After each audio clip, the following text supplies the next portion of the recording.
Finally the wait is over. Finology one अब आप सबकी सेवा में बिल्कुल उपस्थित है। हम जानते हैं कि इस प्रोडक्ट को हमें आप तक पहुंचाने में बहुत डिले हुआ है, लेकिन वो कहा जाता है ना कि सब्र का फल हमेशा मीठा होता है। और हम भी यहाँ यही चाहते हैं कि इस प्रोडक्ट से आप सबकी एक्सपेक्टेशंस को हम एक्सीड कर पाए और ये प्रोडक्ट एक वर्ल्ड क्लास प्रोडक्ट हो। तो डीले ही सही, लेकिन क्वालिटी के साथ कॉम्प्रोमाइज़ हम बिल्कुल नहीं कर सकते थे। इवन ओला जैसी इतनी वेल फंडेड कंपनी जब अपनी इलेक्ट्रिक व्हीकल को लॉन्च करने में डिले कर सकती है, और एप्पल जैसी इतनी रेप्यूटेड कंपनी अपने आईफोन 10 को लॉन्च करने में डिले कर सकती है, तो हम जो इंडिया के एक छोटे से स्टार्टअप है जिनके पास एक बहुत लिमिटेड रिसोर्सेज है और कोई फंडिंग भी नहीं है, फिर भी हमारा जो प्रोडक्ट है वो वर्ल्ड क्लास होने वाला है। तो देर किस बात का कर रहे हैं? आप जल्दी से हमारी वेबसाइट finology.in पे जाइए और फिनोलॉजी वन एक वर्ल्ड क्लास प्रोडक्ट को एक्सपीरियंस कीजिए।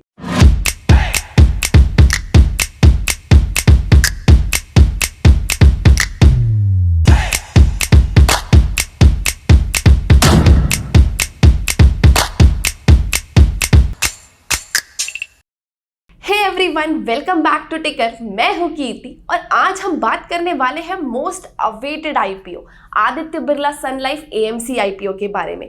जानेंगे इस आईपीओ से रिलेटेड सारी चीजें, और इस वीडियो में हम इस आईपीओ के अलावा एएमसी कैसे वर्क करती है ये भी डिस्कस करेंगे और जानेंगे कि इसकी इंडस्ट्री में कितनी ज्यादा ग्रोथ है।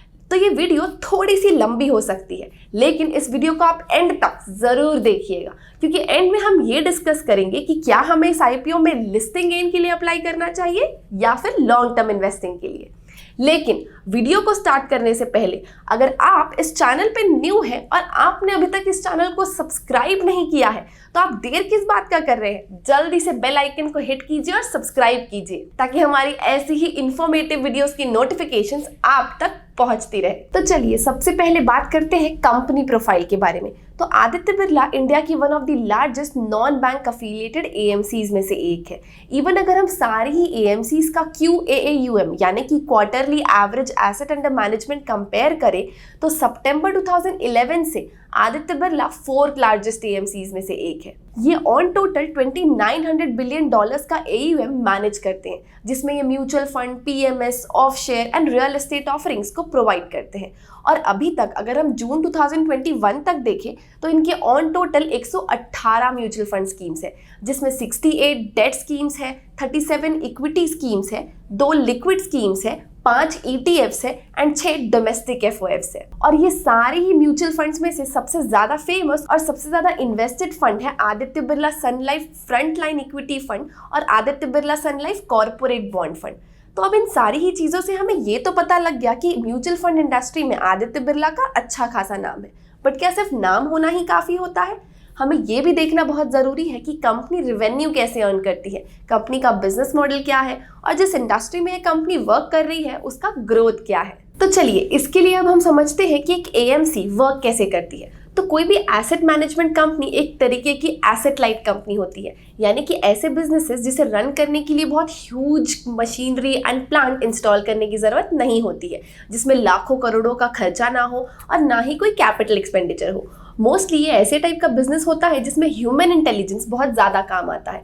तो इनका मेजॉरिटी ऑफ एक्सपेंस अपने एम्प्लॉयज़ को सैलरी देने में और कुछ ऑफिस एक्सपेंसेस में जाता है। और रही बात इनके रेवेन्यूज़ की, तो ये जो भी स्कीम लोगों को ऑफर करते हैं उसमें इन्वेस्ट करने के बदले ये लोगों से कुछ फीस चार्ज करते हैं, जिसे हम generally management fees end fund manager fees के नाम से जानते हैं। तो एएमसीज का मेजॉरिटी ऑफ रेवेन्यू यहीं से आता है। अब अगर हमें एएमसी में इन्वेस्ट करना है तो कुछ ऐसे पैरामीटर्स होते हैं जिन्हें हमें कंसिडर करना बहुत ज़रूरी होता है। सबसे पहला होता है फंड हाउस की मार्केट रेपुटेशन। जब भी एज एन इन्वेस्टर हम कोई म्यूचुअल फंड को सेलेक्ट करते हैं उसमें इन्वेस्ट करने के लिए, तो हम ये ज़रूर देखते हैं कि उसका फंड हाउस कितना रेप्यूटेटेड है मार्केट में और उसकी कितनी क्रेडिबिलिटी है। तो एएमसी में भी इन्वेस्ट करने से पहले हमें उस फंड हाउस की क्रेडिबिलिटी को देखना बहुत ज़रूरी है।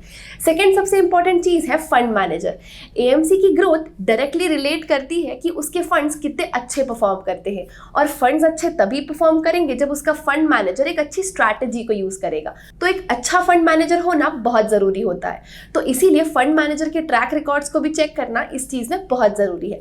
थर्ड एंड सबसे लास्ट बट सबसे इंपॉर्टेंट चीज होती है एएमसी के फंड्स की ग्रोथ, एएमसी के फंड्स की परफॉर्मेंस। तो जितना ज्यादा एएमसी के फंड्स बेंचमार्क को आउट परफॉर्म करेंगे उतना ज़्यादा ही लोग उस फंड में इन्वेस्ट करेंगे, और जब लोग ज़्यादा इन्वेस्ट करेंगे तो उस फंड हाउस का AUM बढ़ता चला जाएगा, और AUM बढ़ेगा तो वो ज़्यादा फीस ले पाएंगे लोगों से, और फीस ले पाएंगे तो कंपनी का रेवेन्यू भी ज़्यादा जनरेट होगा। तो ये सारे ही कुछ पैरामीटर्स होते हैं जो हमें AMC में देखने बहुत ज़रूरी होते हैं। तो चलिए जानते हैं इस कंपनी की कुछ स्ट्रेंथ्स एंड कुछ वीकनेसेस, जिससे हमें ये पता चले कि ये सारे पैरामीटर्स इस कंपनी में मौजूद है या नहीं। तो चलिए अब हम बात करते हैं इस कंपनी के सबसे पहले स्ट्रेंथ की। तो जैसा कि हमने पहले भी डिस्कस किया था कि ये कंपनी इंडिया की one of the largest non bank affiliated AMCs में से एक है, जिनका बहुत ही डाइवर्सिफाइड रेंज ऑफ बिजनेस है, क्योंकि ये म्यूचुअल फंड के साथ साथ अपने कस्टमर्स को PMS, रियल एस्टेट ऑफरिंग्स, ये सारी चीजें भी प्रोवाइड करते हैं। जैसा कि हम इस टेबल से देख सकते हैं कि इनका कुछ portion of revenue mutual fund में equity and fixed income category से जनरेट होता है। उसके बाद आते हैं PMS, फिर है ऑफशोर एंड देन है रियल एस्टेट। हालांकि सबसे ज्यादा रेवेन्यू म्यूचुअल फंड से ही है, लेकिन फिर भी ये AMC अदर बिजनेसेस में इन्वॉल्व है। वहीं अगर हम बात करें दूसरे स्ट्रेंथ्स की, तो इनके total number of individual investor customer base increase हुए हैं। अगर हम इनका MAAUM यानी कि monthly average asset under management देखें तो वो 2016 में 546 बिलियन के आसपास था, बट अब 18.38% के CAGR से ग्रो होके अब मार्च 2021 में हो चुका है 1200 बिलियन के आसपास, जिसकी वजह से ये बन चुकी है इंडिया की 5th largest player in terms of market share in individual AUM। जैसे कि आप यहाँ से भी देख सकते हैं कि इस AMC के अभी तक के टोटल इन्वेस्टर फोलियोज कुछ इस तरह है। अगर हम बात करें ग्रोथ की तो मार्च 2019 से जून 2021 तक इनके टोटल फोलियोज इंक्रीज ही हुए हैं। तो इससे पता चलता है कि इस कंपनी के रेवेन्यू डाइवर्सिफाइड होने के अलावा कंपनी बाकी कॉम्पिटिटर्स के मुकाबले भी उन्हें कड़ी टक्कर दे रही है। अब चलिए अब हम बात करते हैं इस कंपनी के कुछ वीकनेसेस के बारे में, और देखते हैं कुछ ऐसे पैरामीटर्स जो हमें इस IPO में इन्वेस्ट करने से पहले जरूर देख लेने चाहिए। तो जैसे कि हमने पहले बात की थी कि AMCs का मेजॉरिटी ऑफ रेवेन्यू उनके मैनेजमेंट फीस से जनरेट होता है। इसका मतलब ये है कि AMCs अपने लोगों से जितना ज़्यादा फीस चार्ज करेगी उतनी ही ज़्यादा उनकी रेवेन्यूज भी होंगी। बट यहाँ पे सेबी ने इनके चार्जेस पे कैपिंग लगाई हुई है। उन्होंने एक पर्टिकुलर चार्जेस डिसाइड किया है जिसके ऊपर कोई भी AMC उनके कस्टमर से चार्ज नहीं कर सकती। तो यहाँ पे किसी भी कंपनी को सबसे बड़ा रिस्क ये हो जाता है कि जब भी AUM का साइज ज़्यादा होता है तो उनके चार्जेस भी ज़्यादा होते हैं, बट अगर AUM का साइज छोटा होता है तो उनकी फीस कम हो जाती है।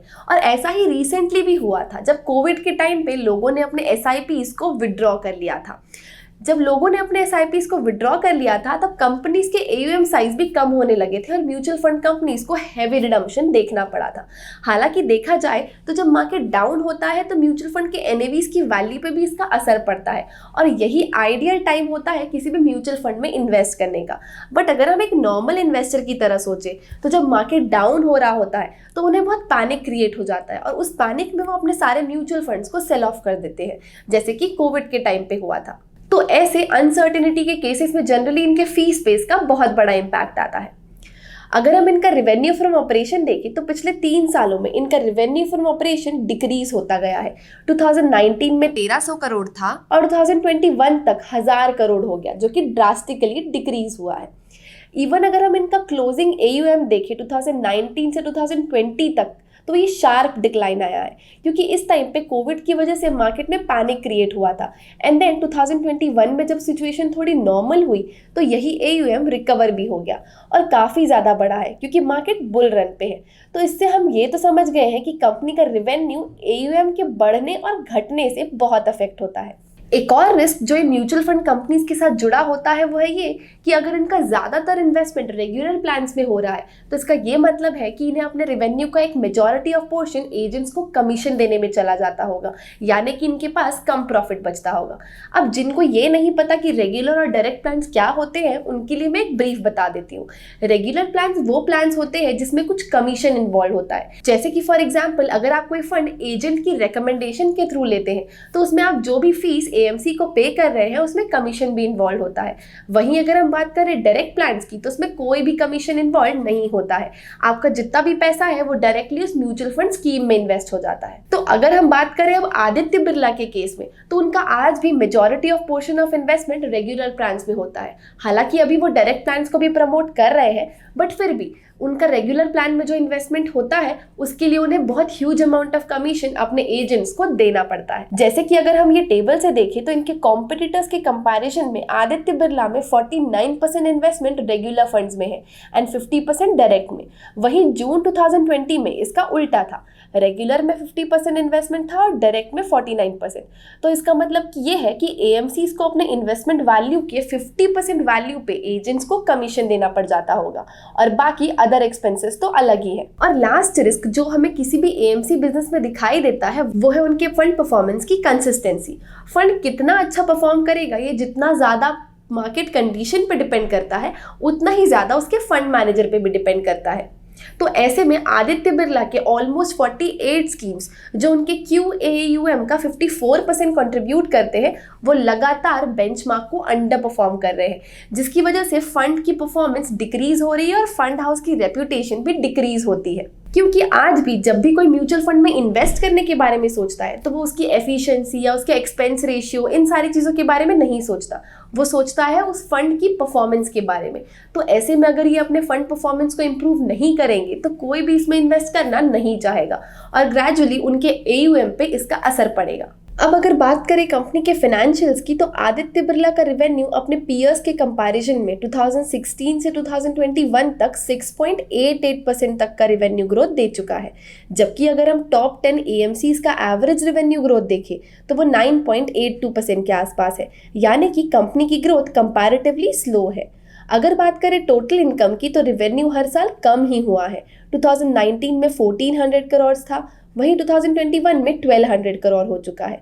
बट अगर बात करें पैट की तो वो 3 सालों में इंक्रीज हुआ है, यानी कहीं ना कहीं कंपनी अपने रेवेन्यू से प्रॉफिट अच्छे से निकाल पा रही है। पैट इंक्रीज होने की वजह से इनका प्रॉफिट मार्जिन भी पिछले 3 सालों में इंक्रीज हुआ है। इसके अलावा इस कंपनी का कोई भी डेट नहीं है। अगर बात करें आईपीओ ऑफर की तो ये IPO completely offer for sale है, जिसमें Aditya Birla Capital and Sun life AMC अपने स्टेक्स को मार्केट में डाइल्यूट कर रहे हैं।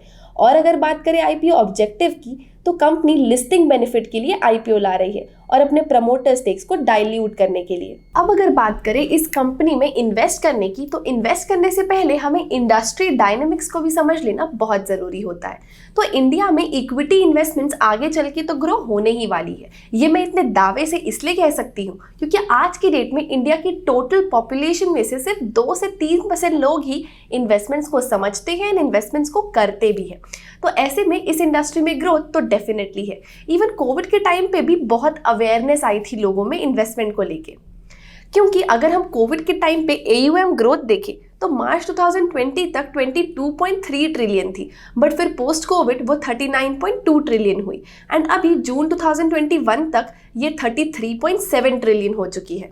तो इंडस्ट्री में ग्रोथ तो डेफिनेटली है, बट जैसा कि हमने पहले डिस्कस किया था कि एएमसीज का majority of revenue management fees से जनरेट होता है और मैनेजमेंट फीस सबसे ज्यादा इक्विटी फंड्स में चार्ज की जाती है। ऐसा इसलिए होता है क्योंकि इक्विटी फंड्स को मैनेज करने के लिए फंड मैनेजर का बहुत सारा एक्सपर्टीज यूज होता है। बट जैसे जैसे डिजिटलाइजेशन आ रहा है और सारी न्यू एज कंपनीज एंटर कर रही है जैसे कि जीरोधा, नावी, जो कि लोगों में इंडेक्स फंड्स को ज़्यादा प्रमोट कर रही है। ऐसा वो इसलिए कर रही है क्योंकि इंडेक्स फंड में बहुत ही मिनिमल या फिर ना के बराबर चार्जेस लिए जाते हैं। ऐसा इसलिए होता है क्योंकि इंडेक्स फंड को मैनेज करने के लिए फंड मैनेजर का कोई एक्सपर्टीज नहीं लगता है, वो डायरेक्टली इंडाइसेस की स्ट्रैटेजीज को कॉपी करके परफॉर्म करता है। तो ऐसे में अगर लोग डेट फंड और इक्विटी फंड से बहुत जल्दी इंडेक्स फंड में शिफ्ट हो गए तो एएमसीज को इससे बहुत बड़ा नुकसान हो सकता है। तो अब यहाँ पे एक सवाल ये खड़ा हो जाता है कि ये सारी ही ओल्ड एज एएमसीज ये सारे न्यू फंड्स के साथ कैसे कॉम्पीट करेगी। आप मुझे ये अपनी राय कॉमेंट सेक्शन में जरूर बताइएगा।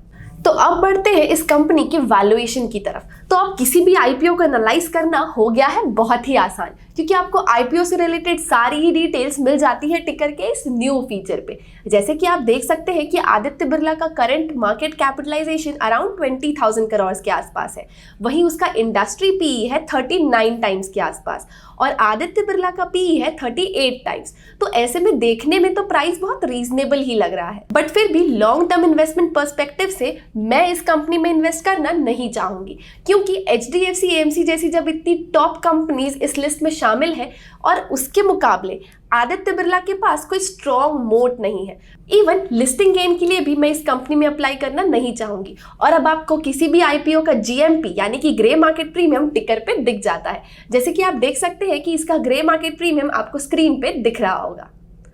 अब अगर बात करें आईपीओ की बेसिक डिटेल्स की, तो आईपीओ आ रहा है 29 सितंबर को और क्लोज हो रहा है 1 अक्टूबर को, और प्राइस बैंड है 695 रुपीज से 712 रुपीज और लिस्टिंग डेट है 11 अक्टूबर। आई होप आपको आज की हमारी ये आईपीओ एनालिसिस वीडियो अच्छी लगी होगी। अगर हाँ तो इस वीडियो को लाइक जरूर कीजिएगा और हाँ अपने फ्रेंड्स एंड फैमिली के साथ शेयर करना ना भूलिएगा। Thank you.